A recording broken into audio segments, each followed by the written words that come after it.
Hammamet est une ville tunisienne située sur la côte sud-est du Gabon, à une soixantaine de kilomètres au sud de Tunis. Sa superficie est de 3600 hectares. Le relief local comprend deux petites plaines côtières d'une faible altitude. Une large plaine à l'ouest et une plus étroite à l'est.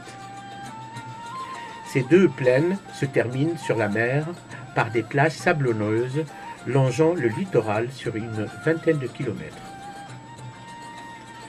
Au nord-ouest de l'arrière-pays se dresse une série de collines dominant la ville et dont le point culminant ne dépasse pas 250 mètres. Le noyau de Hammamet est constitué par sa médina, mesurant environ 200 mètres sur 200 mètres. À l'ouest se trouve la Kasbah et au nord se trouve la place des Martyrs. Cette dernière forme le centre du Hammamet moderne. De là partent les deux axes principaux de la ville, l'avenue Habib Bourguiba et l'avenue de la République. Le centre moderne de Hammamet, regroupant restaurants et services, se trouve aux environs de ces deux axes. La zone touristique se divise à partir du centre en deux sections. La plus petite et plus ancienne Hammamet Nord s'étale vers Nabeul. Et la plus grande et plus récente, Yasmine Hammamet, située à plusieurs kilomètres à l'ouest, s'étale en direction de Bouficha.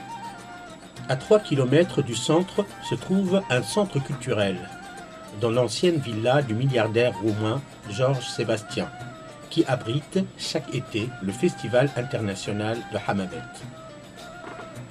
À l'époque punique, la région ne tarde pas à devenir l'une des parties les plus fertiles du domaine agricole carthaginois. Avec la domination romaine apparaît une agglomération urbaine, Puput.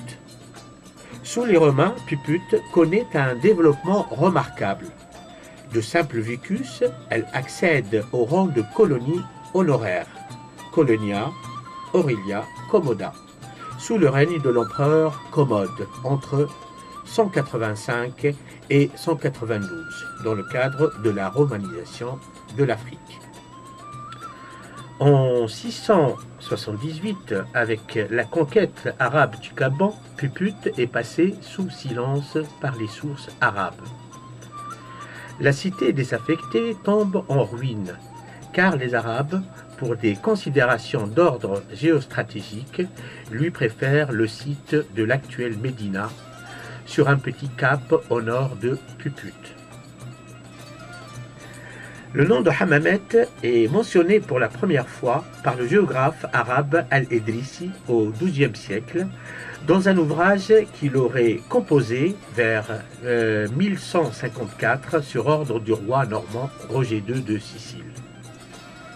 Il la présente comme un fort ou château, ça, je cite, « Au cap d'El Hammamet se trouve un château édifié sur un promontoire qui s'avance dans la mer à environ 1 mille. » Fin de citation. Ce fort, dont la construction remonte aux années 893-914, fait partie d'une série de ribats similaires ayant pour rôle de défendre le littoral des Razia. Il est probable que Hammamet aurait servi d'avant-poste littoral jusqu'en 1186 à 1187, date à laquelle la ville est détruite impitoyablement par les Banu Srania venus des îles Baléares. Une agglomération urbaine se développe autour de ce fort, avec la fondation d'une partie de la mosquée au XIIe siècle, à une époque critique de l'histoire de l'Éphérie. Invasion normande ajoutée à l'invasion hilalienne et à l'effondrement de l'État ziride. À partir du XIIIe siècle, il ne s'agit plus d'un fort mais d'une ville.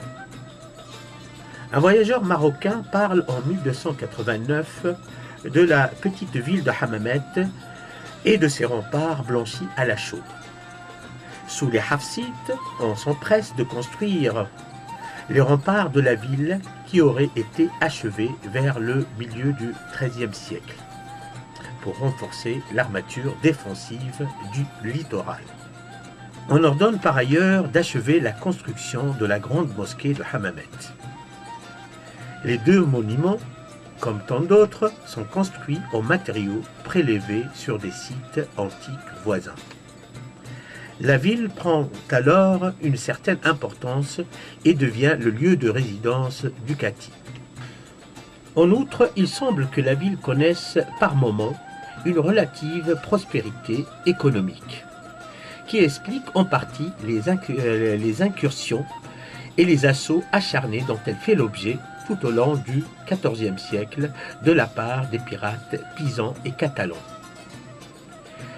Les quelques fortifications et restaurations dont elle bénéficie au XIVe siècle et au XVe siècle, en l'occurrence la consolidation des remparts et l'édification de la Kasbah sur l'emplacement d'un fort étendu du XVIIe siècle.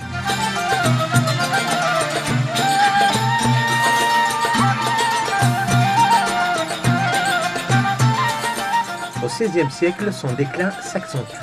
Elle est habitée, selon Léon l'Africain, par de très pauvres gens. Tous sont pêcheurs, bateliers, charbonniers et blanchisseurs de toile. Cette ville est tellement imposée par les rois hafsides que les pauvres gens sont presque mendiants. Proie tentante, elle souffre désormais de rivalité de nouveaux maîtres de la Méditerranée, les Ottomans et les Espagnols.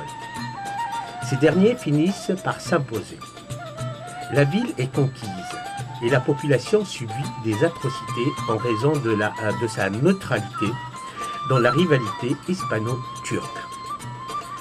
Suite à la conquête de 1574, la ville est confiée à des Ottomans. Les Janisses s'installent dans la Kasbah et le nombre d'Ottomans d'origine ou d'adoption s'accroît régulièrement. Face à cette minorité privilégiée, la population hammamétoise est reléguée au second plan. Mais ce phénomène ne dure pas car les Ottomans subissent profondément l'influence de la population autochtone et sont vite assimilés. L'apparition des Kounourli, issus d'union entre Ottomans et femmes du pays, est à l'origine de cette assimilation.